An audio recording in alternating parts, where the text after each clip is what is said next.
Hanta virus அடுத்த கோவிடா? WHO என்ன சொல்லுது?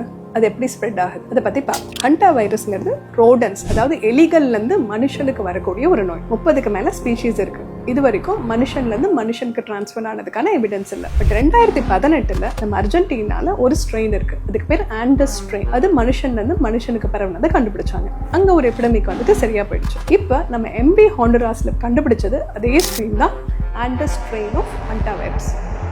இந்த வைரஸ் ஒரு மனுஷன்கிட்ட இருந்து இன்னொரு மனுஷனுக்கு ஸ்ப்ரெட் ஆகும்.